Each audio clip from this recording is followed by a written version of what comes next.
I am just so honored to be here. I think I officially have probably spoken at every single MOPS group in San Diego County.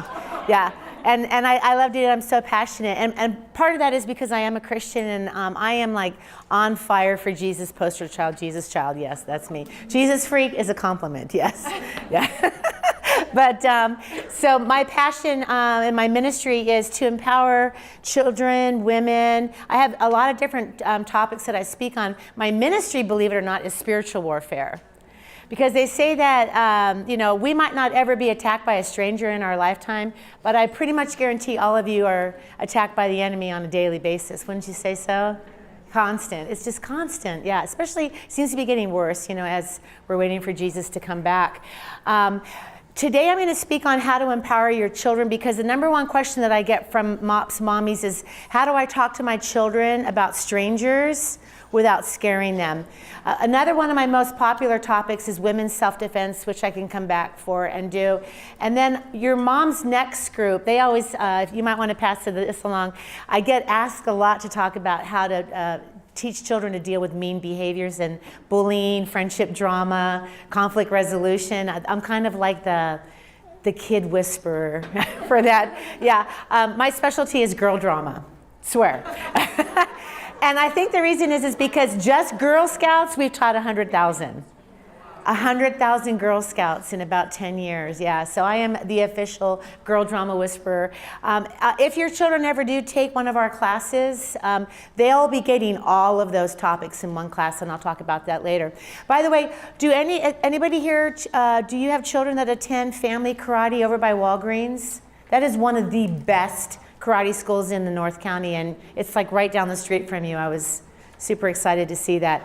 Family Karate, yeah, right by Walgreens. They're Taekwondo, and they take children as young as 3. In fact, I think they have a Groupon. I'll look for you for that one. But yeah, that's a really exceptional school, and I don't recommend karate schools unless I really truly know them. One thing if you ever do think about getting your children in the martial arts, make sure that the school caters to age specific. Don't just put your child in a martial art program. They actually start kids at 3. And I would never put a 3 to 6-year-old child in with 8, 9, 10-year-olds. So that's the kind of program that you want to look for. It doesn't matter the art. My black belt is in Taekwondo, but it doesn't matter, really. It really depends on the school. So anyhow, well, let's get started. Probably the number one question, like I said, I get is, how do I talk to my children about strangers? How many of you have children under the age of 5? Okay, obviously. How about under the age of 3? Okay. Do any of you have children that are in elementary school? Okay, well, the first thing I want to tell you is children are more afraid when you don't talk to them. In fact, Dr. Phil was really adamant about that. He would say, parents, you scare them more by not talking to them. Stop helicopter parenting your children. And it's true. A lot of us are helicopter parents, or we bubble wrap our kids, especially if our kids are homeschooled or they're in Christian school. My kids went to Horizon, their entire lives, Horizon Christian. Children are more afraid of not knowing what to do. Not knowing what to do. So if you say, don't talk to strangers, and they're going to say why, and why do strangers want to steal us? And if you seem a little bit hesitant in your answers, it's really going to show through. So where I'd like to start is, first of all, how do you even define what a stranger is to a child and make it age appropriate? What we like to do is we like to use the terminology "I don't know," and I'm going to show you some pictures. Let me see. Oh, here we go. And this is how I always start this portion of our class. By the way, we have a Mommy and Me class where for 4 to 6-year-olds where the parent takes the class with the child. But typically most of my classes are grades 1 through 6. And those 2 different age groups I talk to completely differently. A 4 to 6-year-old, of course, I don't want to scare them. The older kids seem to be a little bit more savvy. But the first thing I ask them, though, is this a stranger? Okay, and most of them say yes. Some of them say no, she's not a stranger because she's smiling. right? Or I can get them all to admit that she's a stranger, because a stranger is someone you don't know, but then they all think she's a good stranger because she's smiling, right? So I don't know if I put it in your notes, but I'm going to send you, if you want it, I'm going to send you a follow-up email. And I'm going to send you the link to Amazon Used. There's a DVD that I love by John Walsh, and it's called The Safe Side, and it's for preschoolers and kindergartners, and it talks to children about strangers, and it has like some big Muppet that dances around, you know, and that's where we got the terminology, I don't know, because we don't know if she's good, we don't know if she's bad. It's not their job to figure that out. It's your job, right? They need to turn to you to find out if they should listen to the stranger. And in fact, by the way, mommies, I do not spam. I don't have time to spam. I don't have time to email you, don't worry. But I will send you an email today with a lot of the resources that I'm going to talk about, and a cute little song that I have on a video clip that I'll send you. So if you want that email, just let me know, and you'll probably never hear from me again, so don't worry. Okay, but anyhow, so she's a don't know. All right, now this stranger, he's a stranger, right? Is he good, bad, or don't know? Yeah, he's a don't know, because we don't know if he's really a doctor. The child that was almost abducted at Skyline Elementary in Solana Beach 2 years ago, remember that? 7-year-old guy dressed up as a baseball player came on campus. He grabbed Maya. She was one of our students, and she went off on him. She went off on him. I'll tell you about that in a minute. But he was dressed like a baseball player. The reason that he fooled her was she was on her school campus after school playing on the playground waiting for mom and dad to pick her up. And he came on dressed like a baseball coach and asked her if she knew how to get on the baseball field. So she thought she was helping him, right? She felt safe, you know, and then that's when he grabbed her. And he had every intention of putting her in that baseball bag. He put tape over her mouth. He just got 10 years in a mental hospital. That was his third attempt trying to take a child. So yeah. Anyhow, so she's good, and I'll tell you later how she got away from him. So yeah, don't know. We don't know. So when kids see people that are dressed in certain ways, they always think that that's who they are. And we always tell the kids this could be a costume, right? All right, this one. Are these guys strangers? Yeah, we don't know them, but we do know that these guys are good, and it's not because they're officers. How do we know these are safe adults? No? They're in a group. Who said that? Say it again. They're in a group? They're in a group, right. So everybody say groups are good. Groups are good. Groups are good, and that's what we need to teach our children. Because if there were just one police officer, we wouldn't know if that was a uniform or if it was fake, and certainly with security guards. Security guard uniforms, do you know how easy those are? You can go into a Goodwill and buy a security guard uniform. So the police told me to tell you, teach your children that if there's just one officer, they should say to him or her, I need to see your partner. Or I need to see another officer. Because let's face it, mommies, if there's an emergency, those officers are already on the way anyhow. It's like if somebody comes to your door and he's a detective, he's not going to be at your door without another detective. I guarantee you that. If one guy showed up at my door and said, I'm a detective with the police department, I need to talk to you about an incident in your neighborhood, I would first of all say, I need to see a business card, your badge. I'd even call a supervisor, because that's what they want you to do, because they're always in teams, okay? So groups are good. We had a student that was walking home from school, and she was being followed by a guy in a car, and the guy pulled up and showed her a gun, told her to get in the car, and she remembered groups are good, ran into a McDonald's that was right there. She was in 6th grade, and went up to the counter and told the employee that what had just happened, and they called her dad and they called the police, right? So we always teach kids, even if you don't know the group of people, groups are safe. Safe adults, you might want to write this down if you don't know it already. Safe adults are moms with kids, families with kids, groups of people, even if they don't know them, and workers they see working, okay? Now, let me tell you this. One of the worst things you can do is tell your child if they get lost in a store, don't tell them to stay where they're at. And I'll tell you why. They get lost, they're staying where they're at, wondering where you're at. They look scared to death. And this has happened twice now at Costco. Costco downtown and Costco San Marcos. Stranger went up to the children, 2 different strangers, 2 different days, and said, I work here, let me help you find your mom. And thank God they caught him at the door.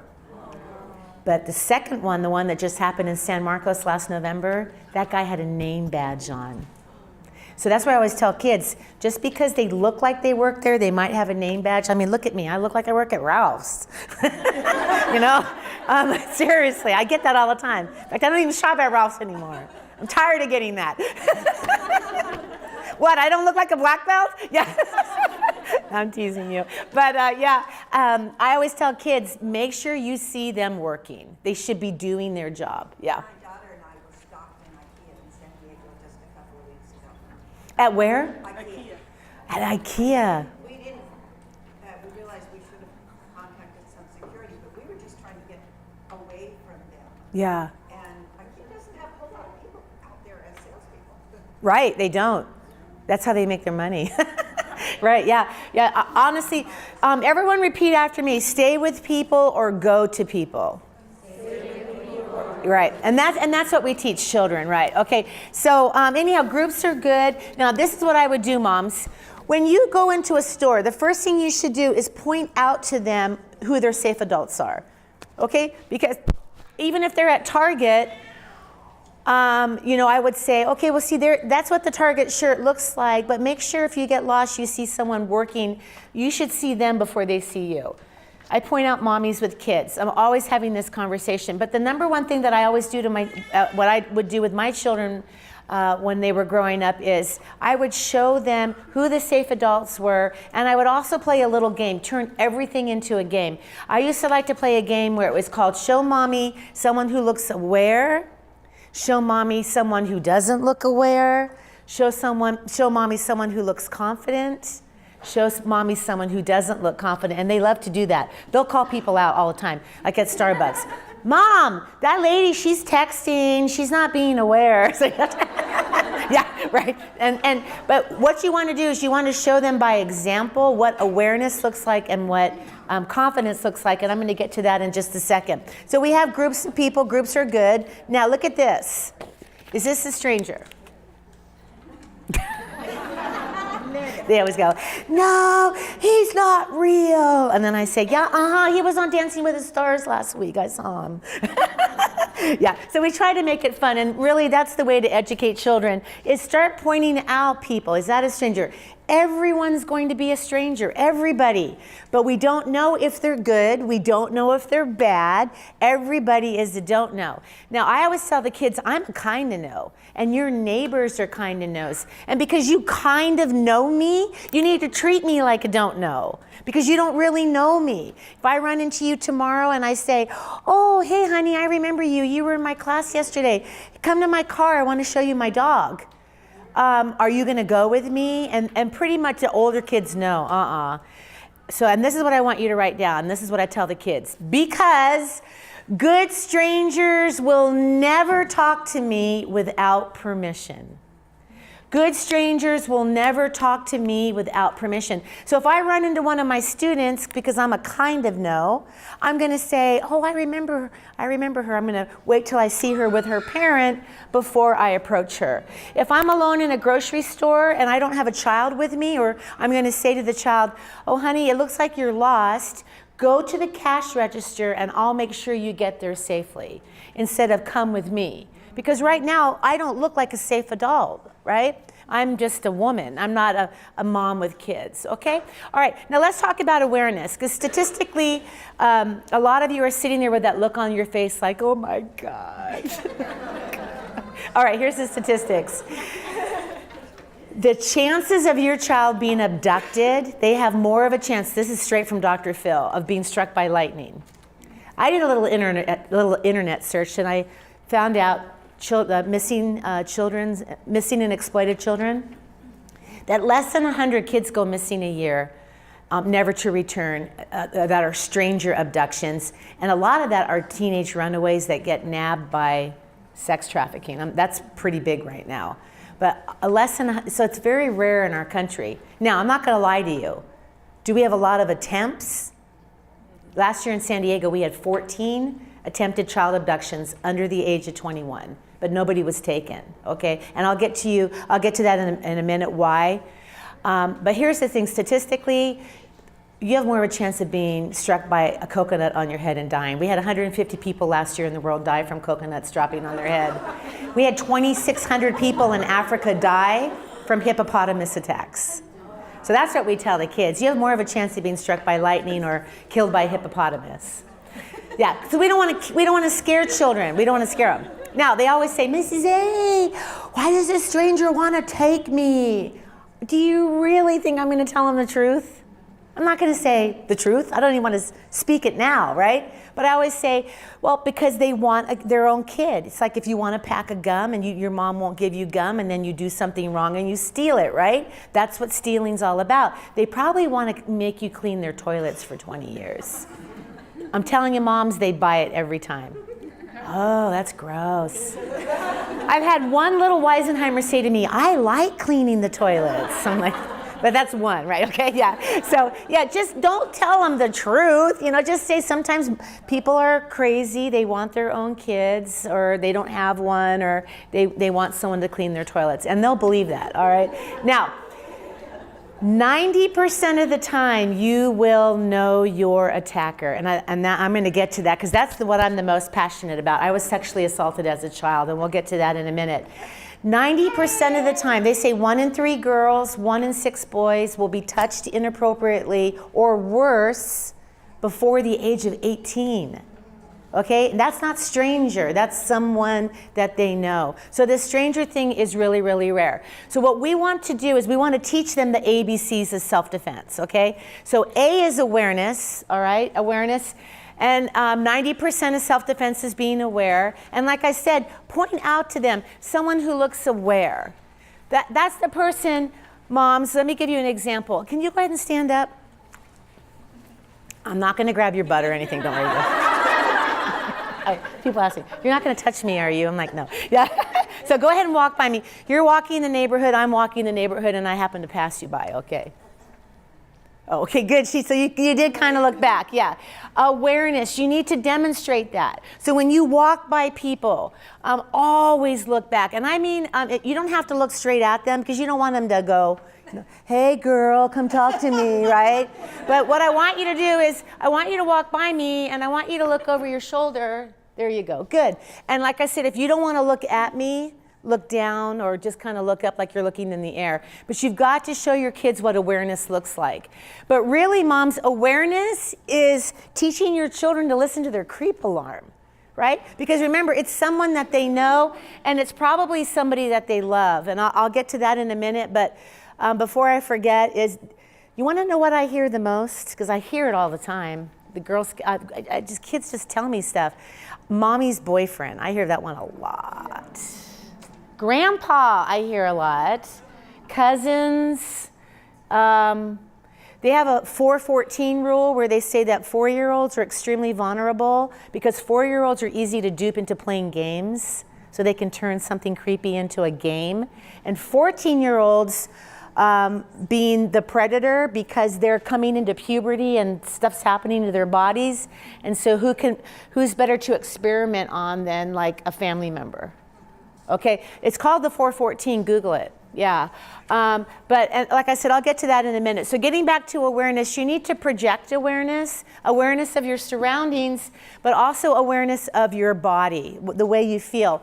I don't have time to really get into women's self-defense, but this is the one question I get from my MOPS mommies all the times is, what do I do when I'm putting kids in the car? You know, and I'm trying to be aware. This is what you want to do. You want to, when you go to the car, first of all, when you come out of the store, you want to look, and you want to go like this. Because a predator is not going to pick the first person that walks through. They're studying you. They're just like lions in the animal in the animal kingdom. They're looking for the one that has strayed from the pack, the one that's alone, the weak, the young, and the elderly, or maybe the disabled, right? So if you look confident and you come out, you look around, scan the parking lot, go to your car, always have the shopping cart behind you unless there's a car. But like if you're in the tailgate and you're putting groceries in this way, have your cart back here. And then when you open up the door, go ahead and put your child in the car. And this is what I would do. Remember what I said, turn everything into a game. So I would tell my older kids, hey, while mommy's buckling in the younger one in the car seat, it's your job to be the scout. You are the superhero scout, and you're gonna let me know if you see anybody behind me. A person, a bear, just make up stuff, right? A monster, or something. Olaf, whatever you wanna make up. Now, they're gonna say, Mom, there's a bear behind you, and they probably get on your nerves after a while. But you better I guarantee you, if there's some guy coming up behind you, they're gonna let you know. Because you turn them, empower them, make them be the scout. Plus, are you not teaching them to be aware? Perfect. So now you get them all buckled in and you get in the car. Now, people always ask me, what are the chances that somebody would want to abduct me because I am loaded down with kids? It's never happened. Because you have to remember, predators want you alone. They don't want screaming kids and that type of thing. So generally, if you're walking the neighborhood with a stroller or a dog, it's a good thing, right? I will tell you this though, I did have one MOPS mommy tell me she was robbed at her car. She was robbed. And the guy came up and he was all tweaked out, and I think he showed her a knife, and she took her purse and she just kind of threw it over his head, and he turned around and ran, and she got in the car. You don't ever want to fight for your belongings, obviously, but I do know this, moms, don't ever make anyone angry enough. Like there was a woman one time that took her wallet and she threw it into a bush or something, and the guy got all mad about having to search for it, and I don't think she was the one that died, but he definitely beat her up pretty bad. So just give them what they want. If they say, walk it to me, don't walk it to them.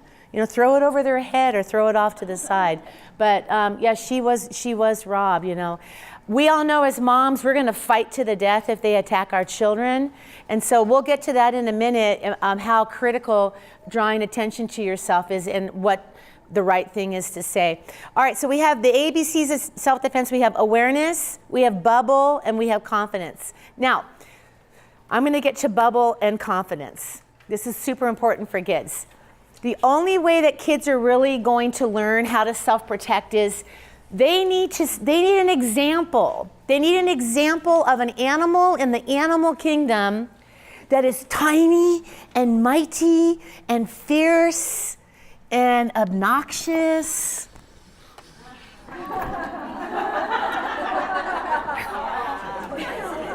That is our teaching tool. In fact, Dr. Phil thought that that was the funniest thing ever. This is Cece the Chihuahua. Hola! Hola!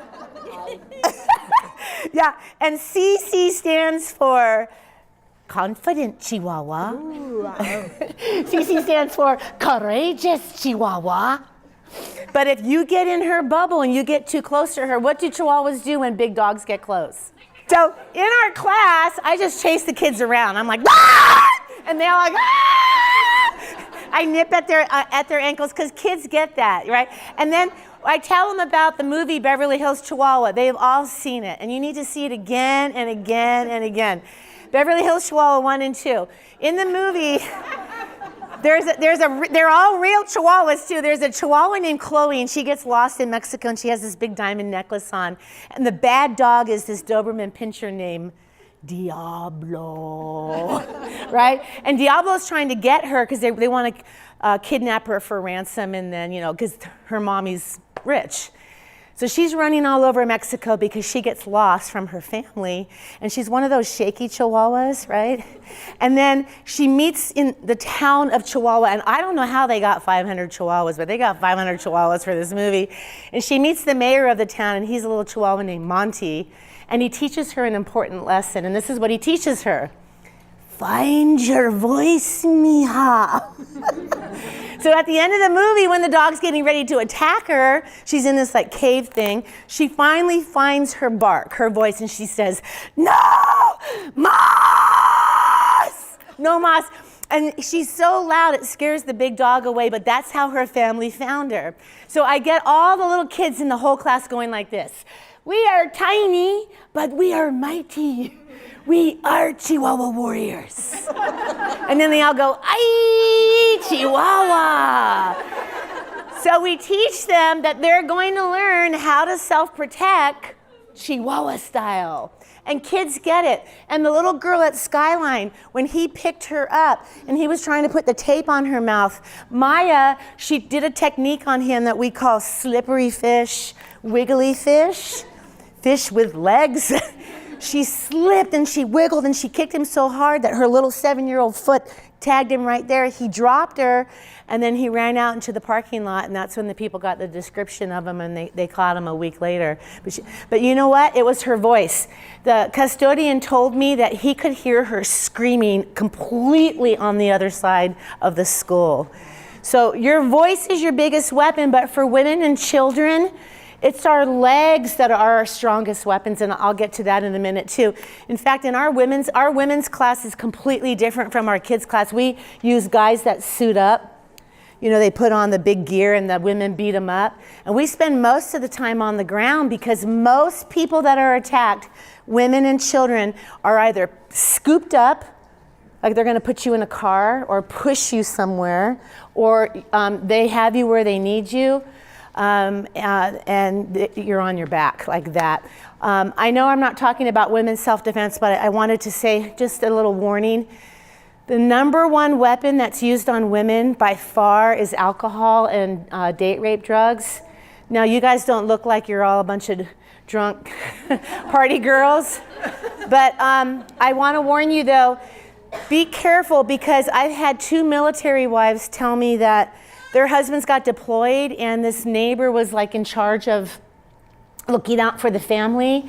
And both women told me that, you know, the guy came over to fix something and she made him coffee and he slipped something in the coffee. And she woke up the next day, or hours later, not the next day, hours later, and could tell that she had had sex. And neither one of them reported these neighbors because they didn't want their husbands to think they were lying and they had had an affair or something. If that ever happens to you, don't worry, the proof is in your blood. You have about 24 hours. Just get to a hospital if you have to throw the baby on your hip and go. Because once you have that proof in your system, there it is. No one's gonna believe that, you know, you were having an affair, right? Because you've got the Rohypnol on your butt. I just wanted to warn you about that. It's something that's really near and dear to my heart. Okay, so we have awareness is the A. What's the B? Bubble, okay. And in fact, teach your children, this is my bubble. No one comes in my bubble without permission. If you come in my bubble without permission, I will go Chihuahua on you. Okay? Now, this is huge. I want to show you something. What was your name again? Kelly. Kelly, come on up. When we were doing prayer group, because I love to stare at people. No, I don't. No, I just like to look at people's awareness. Kelly was the one girl in the prayer group. Now, this is before we were praying, because of course when we pray, we always cross our hands. But when we were talking, Kelly was standing with her shoulders back. She just looks confident. So this is important. Yeah. No, you know. Moms, you've got to teach your children when they meet somebody, and they only meet people if you've given them permission, right? But like, let's say they get dropped off at a friend's house and there's an older brother in the house. They need to do this. So watch Kelly. Kelly's going to be the 5-year-old. You're going to tell me your name. Okay, look me in the eye. And then I want you to take a little step back. Okay, so I'll be the brother. Watch. Hey, what's your name? Kelly. Hey, I'm Chad. Nice to meet you. You must be my sister's friend. Oh, you sure are pretty. Thank you. See what I'm doing? Right. Everybody say, creeper's gonna creep. Moms, I'm telling you, a 4-year-old knows that that doesn't feel right. I ask them, how does your tummy feel? My tummy feels funny, okay? Older kids, creep! Because they're all playing Minecraft. I guess there's a guy in there named Creeper, I don't know. Yeah, so watch. So this is what I always tell the kids, go like this. I always say, weak, shy, mad, sassy. That's the other speech I need to give to moms next, because I'm telling you, girls always have problems because tell me I'm ugly. You're ugly? And then they go, yeah, like I care what you think, whatever. It's on, right? Yeah, so tell me I'm ugly again. You're ugly. That's good to know. Yeah. Hey, how was breakfast? Was it good? Breakfast? Yeah, I thought it was really delicious. Yeah. Have a blessed day. Jesus loves me, but loves you, but he loves me more. No, don't say that part. Not that part, yeah. Okay, yeah. All right, so teach children what a power position looks like. Little girls love princesses, so I always go over the Disney princesses, Merida, Mulan, Moana, Elsa, Pocahontas. Well, they're all powerful now. They all stand like this, not like this, okay? Or you can use superheroes or police officers, military. So get them to realize that when they meet somebody, they need to look them in the eye, they need to smile, hands at their side, and then they just take a little step back. I always tell them in a social situation, it's okay to be back here, but when you need to look strong and courageous, and when they're little Daisy Girl Scouts, like kindergarten, first grade Girl Scouts, that's one of the pedals they work on is strong and courageous. Then they need to be here. And I make them recite that. They go, when I feel shy or nervous or scared or creepy, that's when I'm going to be strong and courageous. I'm going to fake it to make it. And don't we all fake it to make it? Every day of our lives, yeah. So I noticed Kelly because she was just standing really confident. I don't know, girls, I think it's just the way we're wired. So many of us are like this, And when I tell a little girl, okay, stand up, put your shoulders back, and put your hands at your side, you just grew 2 inches. They love that. They're like, oh, I'm tall now.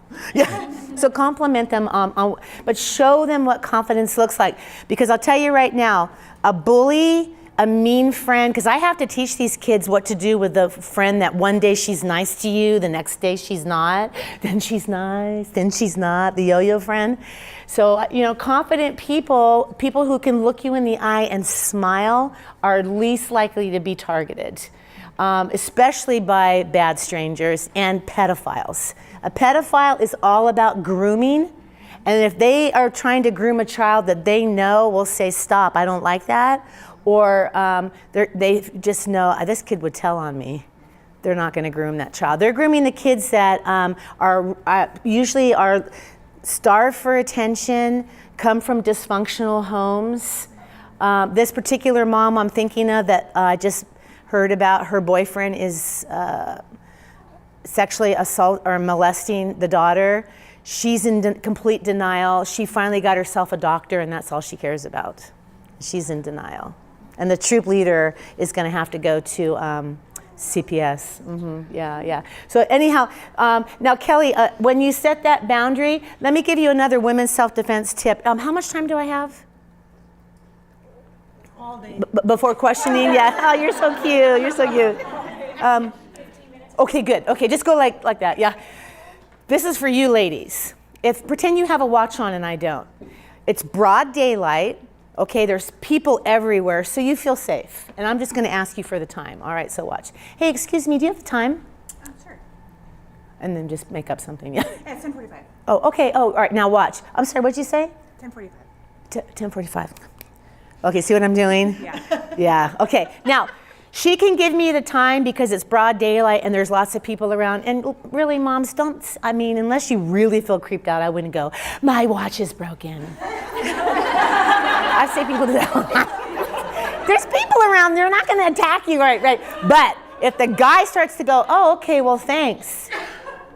Damn, girl, you look good. You know that guy? We all know him, right? That's when you want to go into what we call back off mode. And that's hands up so people see it, right? Okay? Not this or this, but back off. And then you need to turn and you need to run and get back to wherever you were. Because you don't know how fast he is. But what's scarier about that is you don't know if he has a partner that's right behind you with a gun or a knife. Okay? And by the way, whenever there's a weapon involved, always run. Always run. I would rather get shot or cut in a parking lot and scream and have a self-defense temper tantrum and attract people than to be taken off to crime scene number 2 where horrible things happen and then you die. But don't tell your kids that. Just tell them, I always say, if you see a gun, run. If you see a knife, run for your life, and because we don't want to scare them. But now, let's say when you are giving me the time, the best, instead of just taking a step back, like in a social situation, it's better to do this. So Kelly, go ahead and ask me the time. What time is it? Hey, yeah, I've got about 10:45. See how I'm walking back. You're gonna know right away if he's a creeper or not because he'll start walking towards you. A good guy will stand still, or he might even walk back to make you feel comfortable. And this is a foolproof test. A foolproof test. Anytime a stranger talks to you, just keep moving back and just watch, see what he does. Okay? All right, thanks, Kelly. Now, here's another thing I wanted to tell you. This is gonna blow your socks off. Stop telling your children, don't talk to strangers. Stop that. Yes. You need to teach them, don't even stop and listen. Because because our class is all based on role play. Well, I mean, we do teach them self-defense. They do kick and they do a lot of physical techniques, but our class is all based on role play for kids. And we do a role play where the guy pulls up in a car and he goes, oh yeah, hey, excuse me, can you do me a favor and pop this envelope in the mailbox? And the kids always do this. I just stand there and stare at him. And then I have to tell them, he could have gotten out of the car, or there could be someone behind you. So don't even stop and listen. Then we do another role play where I'm the checker at the grocery store and mommy's standing there. And this is what we do in our Mommy and Me classes. This is what I want you to do at home. So mommy's standing there, a little 4-year-old, and a stranger comes up behind. That's my male instructor that I teach with. And then he'll start talking to the mommy. Oh, looks like you guys are having spaghetti tonight. Ooh, yum, right? First thing, what do you think the little girl or boy does? Whoosh, hides right behind her legs. Does that not drive you nuts? I mean, really, in the long run, do you really want your children hiding behind your legs? No, you want them coming to you, but you don't want them to be fearful. That's fearful, right? So that's when I say, in front of the stranger, this is what mommy would say. Oh, you know what? We can talk to this stranger because I'm with you, right? And then she'll go, yeah. And they'll go, okay, so tell him that we are going to have spaghetti. So I kind of encourage this conversation because I'm there. The mommy's there. Then I have the mommy leave her daughter or son in line. And then the stranger comes up. And then he says, oh, hey, where's your mom? She was just here a minute ago, right? Now we always go, what do you do? Usually most kids will go like this, like they want to look for their mom, and then we go, who's your safe adult? Because I'm standing right there on the checker, right? And we get her to come to me. So see what I'm saying? Actually role play it out. Dr. Phil and Dr. Sears both told me to tell you that a child will feel creepy in their tummy, but it's not cognitively connected to that part of the brain until they're 11. So we have to write the script. I cannot tell you how many times Dr. Phil has said, write the script, write the script. Well, you do that through role play. I mean, you can pop them in front of the John Walsh DVD that I'm going to send you, and you can read those books that I recommended in your notes, which is a good idea. But you know what? Have them act it out. In our class, we have them run from the stranger. My male instructor dresses up, and then he's like, he has a dog, the dog. Hey, you want to pet my dog? And they go, stranger, stranger, 911. And we play stranger tag, and then we let them hit him with pool noodles. And people go, why are you teaching my child to hit somebody with a pool noodle? You know what we're working on? Voice. Because in karate, we learn the louder I yell, the harder I hit. So we're just trying to make your child loud, and we're letting them have fun too. So just turn everything into a game. But anyhow, getting back to when I was running here and I said stranger, stranger 911, that's another thing. So we want to teach them, you don't talk to strangers. I mean, it's okay to talk to strangers, listen to strangers, and help strangers as long as you're with your trusted adult. Because it could be mom, dad, it could be grandma, right? But if you don't have an adult with you and it's just you and some friends, don't talk, don't listen, don't help a stranger, okay? Now, I know I don't have a lot of time and I really want to talk to you about sexual assault. 90% of the time, I already said we will know our attacker. I'm not even going to ask you to raise your hand because that would be kind of rude, but I would be willing to bet you at least 1 in 3 of us have been touched inappropriately. I'm not talking about full-blown rape, but for me, it was all inappropriate touch. My brother, it was rape. And the thing is, it was a neighbor, it was a family friend. Okay, the neighbor played the tickle game that went tickle. The family friend, it was the massage. Really gross. And then I actually had a boy in high school attack me after he waited for everyone to go home, and he attacked me on campus and tried to rape me. I wasn't a martial artist at the time, but I'm really loud, so I was able to yell in his ear and get him off of me. And I think because we always say noise attracts attention. And here's the thing that you want to teach your children. It needs to be really short. In the old days, we used to say, stranger, back off, I don't know you, you're not my dad, stranger, 911. But we've noticed when they're running, you can't understand them. So it needs to be stranger, 911, short. Or if they're really little, just teach them, Mom, Dad, stranger. My son was 4 at Target when he was little, and I was trying to help him buy Superman underwear. And I had bent down over the display, and I'm going like this. And next thing I hear is, Mom, stranger. He was on the other side. Some man asked him if he needed help looking for underwear. Some random customer, old guy. So that guy took off running when Christian said, Mom, stranger. You know, the guy's like, yeah. I mean, really? Okay, yeah, that was creepy, yeah. But anyhow, yeah. So you want to work on that. But getting back to sexual assault. Children, oh my gosh, you would think you can talk to them, you can read to them, you can sing to them, you can do all this stuff, you can have the talk about nobody touches us here, here, and here. But still, if it's someone really close in the family and there's some type of dysfunction, it's super easy to dupe a child when it is someone really close, like a stepfather or a boyfriend or a family member. So what we do is we teach them that nobody touches them here, here, or here, except for themselves and mom and maybe grandma, and probably not even dad anymore. The older kids, I go, not your dad, you don't need your dad to wipe your butt, right? They laugh, they go, nah. And then I work with my son, the personal trainer, right? I was showing you, I go, yeah, he's my son and I don't wipe his butt anymore. And he's like, shut up. Yeah, so, yeah, but anyhow, but you know what? They need to know that, and then doctors, but only if mom and dad are there, okay? But here's the thing. A friend of mine's daughter was sexually assaulted a few years ago. It was all over the news up in Carlsbad by her teacher. This guy was the most popular man on the planet. The kids loved him, the parents loved him. If they found out their child was in his class, it was a big party, and she found out that her daughter got into Mr. So-and-so's class. I want to say she was in 4th grade. But he was so popular, this is what he would do. He would form a relationship with the kids, and he would do this. Wow, as he's looking at their homework. So he would massage their shoulders. And then when he would talk to them, he would put his hand on their knee. And then after a while, the hand on the knee would go up like this. So this is all grooming, right? So here we are telling them, nobody touches you here, here, and here. And now I'm having to teach the children, it's weird even for a teacher to do that. But just think if it was a stepdad or a grandpa. It would be a natural thing to have grandpa massage their shoulders, right?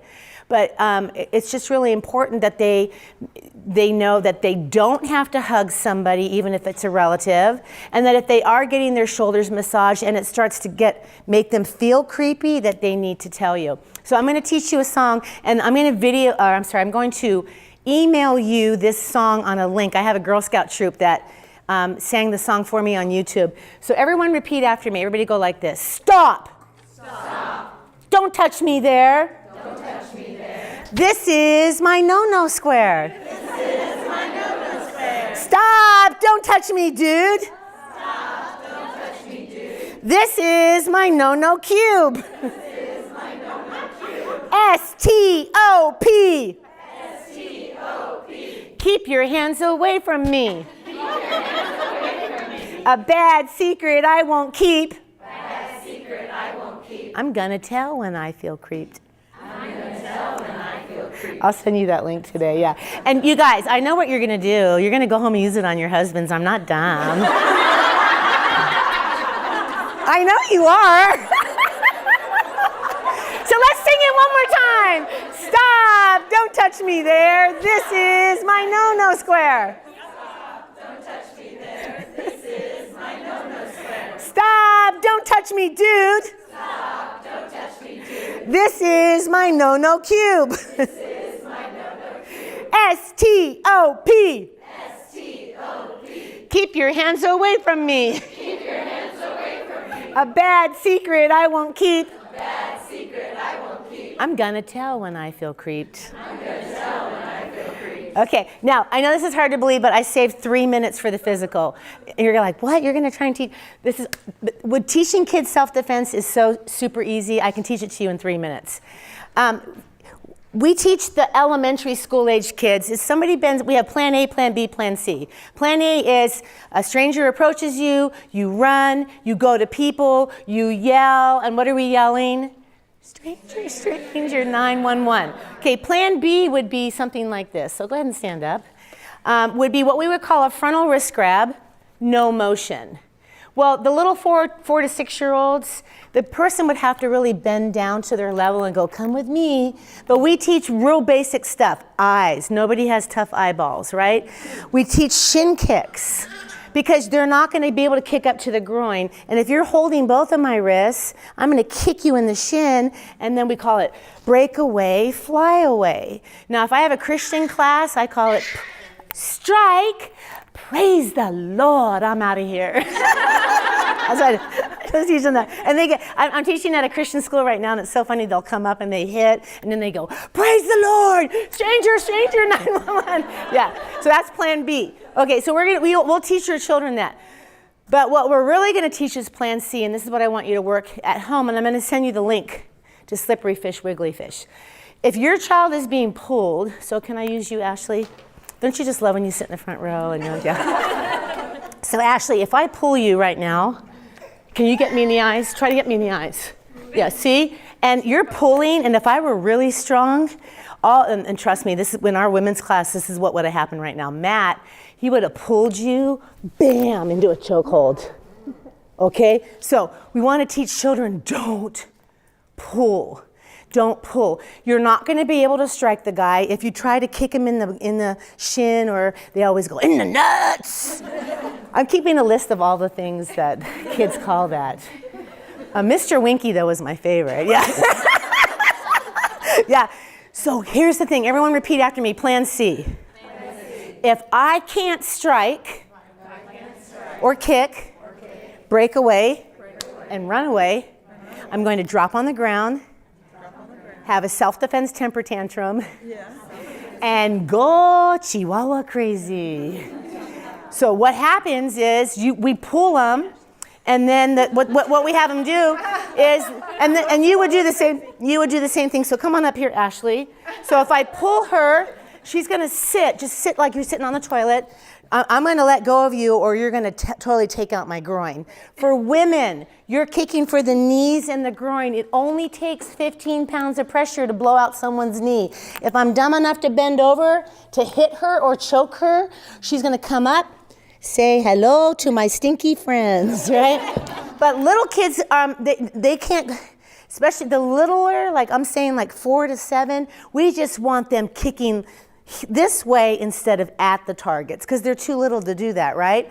All right, trust me. And if you grab their ankles, we teach them an alligator roll. It's really cute. So I can't do it because I hurt my back and I've got one of those weird things on, the Shaq thing right now. But you grab their ankles, they roll to their stomach, to their back. So it's 2 half rolls or 1 full roll. And what happens is you end up getting jammed up and you let them go, and then they kick again. Don't have them rolling all over the floor, right? But they're just down there, they're going, and they're down there and they're like this, stranger, stranger, 911, stranger, stranger, 911, and fast kicks. Another thing, thanks Ashley, you don't want to grab them when they're kicking really fast because you could break a finger. We've had 3 moms break fingers. So when I practice the alligator roll, I just go like that. Okay, now I can't pick you up, but slippery fish, wiggly fish is easy. So pretend I've pulled the child, I've scooped them up, and I'm holding them hand over the mouth. I have my arm around here. I wish I had a child here we could demonstrate with. And I'm running, right?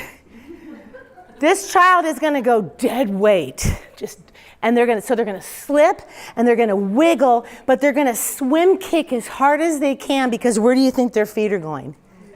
Don't have them practice with your husband. Seriously, right? And then if you drop them on the floor, tell them to stay down there and kick and scream, stranger, stranger, 911, until you run away. So turn it into a game. So I'm gonna leave you with two thoughts before I turn it over to you guys. First one, mommy jail. Mommy jail is if mommy sneaks up on you, because that's what you want to do. You don't want to, after you've practiced for a while, then you need to bump it up a level and you need to sneak up on them. So you teach them to react without thinking, right?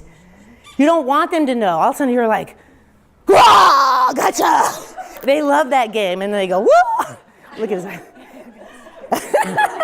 So then you say, if mommy gets you on the sofa, you're in mommy jail and you have to stay there until I let you out. But if you can wiggle out of it and drop on the ground, then mommy has to go to mommy jail, and I have to stay there until you let me out, and you might have to bring mommy her iPad. Okay?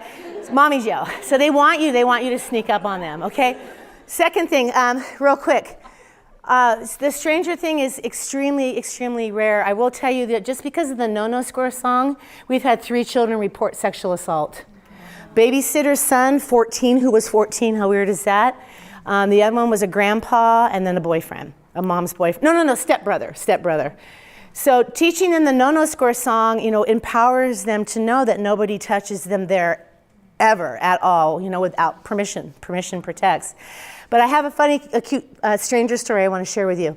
A woman told me that she was abducted when she was 9 years old. She lived in Florida, and she was on at a park, and her mom and her little sister went into the park bathroom, and she thought she was a big girl at 9 and wanted to wait outside. And then I always get the kids to tell me, raise your hand when you hear something that's not right. They all raised their hand because they know she was alone, right? Very handsome man walked up to her and said, hey, honey, I know you're not supposed to talk to strangers, but I'm a good stranger. I'm a dad. And I always ask the kids, what's wrong with that? And they always say, good strangers won't talk to me without permission. So they know at this point she should have been running in the bathroom. So he goes into this big story about how his daughter had a birthday party there, and he had all this leftover piñata, and his wife had taken the daughter home, and he was in charge of cleaning up, and he was going to throw all this candy away, and he wanted to know if she wanted it. So she, of course, said yes, didn't get permission, went to his car. He opened up the back door. He pushed my friend in, slammed the door, and she couldn't get out because the doors were child-proofed. But she remembered what her dad had always taught her. Her dad said, if anyone ever steals you, and use those words, mommy, stealing. Don't say kidnapping, abducting, rape and murder. Are you kidding me? I don't even use the rape word until I get up to high school level. Because it's scary, it's really frightening, right? So she's in the back of the car, she has a dress on, no shorts, just panties. She starts to have a temper tantrum because daddy said, act like you're crazy, they won't want you. As she's kicking and he's driving away, all of a sudden she's like, ah! Her poop launches right out of her underwear. She said, my poo just went. She goes, and when I saw my poo shoot out, my poop, I started crying and I peed everywhere. And the guy's driving and he's like this, be quiet back there. And then, he lets her, he pulls over and ordered her out of the car and left her standing on this deserted Florida highway with poop everywhere. Well, she said, I started praying and bam, out of the blue, this lady happens to be driving by with kids in the car, a mom with kids, and they wrapped her up and they took her to the police station, and they caught the guy the next day because she remembered everything about him. Now, I tell the kids the story because they beg for it. I've had Girl Scouts take this class 5 times and go, tell us the poop story. So funny. But what the kids don't know is that guy had killed 2 9-year-old girls before her, and because of her, they were able to catch him. He got the death penalty. Wow. Yeah, isn't that amazing? Yeah. And then my other favorite story is, did you hear about little Willie Merrick, the African-American boy in Atlanta? And I'm only telling you he's African-American because he's in the church choir. I'm trying to get you to visualize this. He got abducted in Atlanta, and he was 10, and the guy told him, don't yell and don't scream. So for 3 hours, Willie sang Hezekiah Walker's song, Every Praise is to Our God. He's back there singing, and you know how the Bible tells us that the Lord inhabits the praises of his people. The guy was he drove around completely confused. I mean, you could tell that God was in that car. And finally, after 3 hours, he just let little Willie go. Praising God the entire time. Isn't that amazing? Yeah, it's on YouTube. It's all over YouTube. His name is Willie Myrick. I think it's Myrick. Okay, any questions? I'm sorry I went over it. Yeah. Do you have any additional tips to those of us that have extremely extroverted, friendly, like helper, like waiting to be abducted? Like Yeah. No. Bottom line is. Like in our house, if we see somebody like walk by. Oh, right. Okay. Bottom line is, I forgot to tell you this. We always keep strangers in cars more than 5 arm lengths away. We always keep mommy and daddy or our trusted adult closer than 5 arm lengths. So in our class, we play a game so they can see what that distance is. So he can only talk to, listen to, or help a stranger if he's with you, but he has to get permission. So keep saying, permission protects. Whoa, hey, I know you want to help that man, but did you get permission from mommy? Yeah, mommy and daddy have to be with you when we help people, because we want them to grow up to be helpers. We do. Right. Permission protects. Permission protects. Anybody else? Yeah. I am British Angolan. Oh. And in my Angolan culture, you're meant to call everyone that associates with your parents, even in the church, uncle and auntie. Oh yeah, sure. Yeah. Uncle, so your child could meet a stranger, and he knows that that's an uncle and auntie, and automatically they're meant to be friendly towards the person and respectful.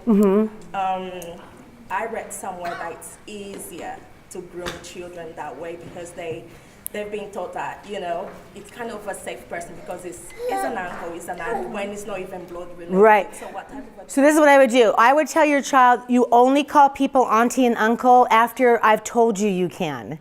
In other words, mommy has to give them the auntie-uncle stamp of approval, okay? But still, if they do something that makes you feel funny in your tummy, you need to come and tell mom, right? Because grooming, even if it's a super close family member, a child is going to know when something feels creepy enough. The thing is, we need to teach our children how to communicate that. And I would read them at least once a month, one of those children's books on appropriate touch I put in your notes, and I'll send you the link to it. But for you, it's just a conversation. Because you know what? Most of the time, it's family members. And that's the same conversation that they all should have about their family members. Yeah. Great. That's a great comment. Wow, I didn't know that about your culture. Yeah. I love that. Yeah. Anybody else? I know I kept you over. But okay, ladies, look for my email. I'll send you. Oh, okay. Yeah. Oh, yeah. Okay. And I've done that. I've done that where I've walked out without it. This summer, we're going to have my women's class in Forest Ranch is full, but this summer, and I was just in Escondido on Saturday at Family Karate. I just taught a kids class. But I'm going to have a mommy and me class and a kids class in Rancho Penasquitos this summer, maybe up here, I'm not sure, and I'll have a women's class at Rancho Penasquitos to 4S. But you know what? You could have it here. You only need 15 or more to get a group discount. So you could have like a mommy and me class. I do it for MOPSA all the time. Sometimes we'll have a mommy and me class and then we'll have a kids class right after, or we'll flop it. Because we have the mats. We can bring everything. We have it all. Yeah. So yeah, but I'll send you, I don't have the classes up on my website yet. I'll be putting them up in about 2 weeks, but you'll know. I'll send you the link for, yeah. And then, I'll send you a discount too. I always give my MOPS a discount. So the class is only $20. Yeah, instead of 30, yeah. Any more questions? Okay, awesome. Thank you so much. No, thank you. Thanks.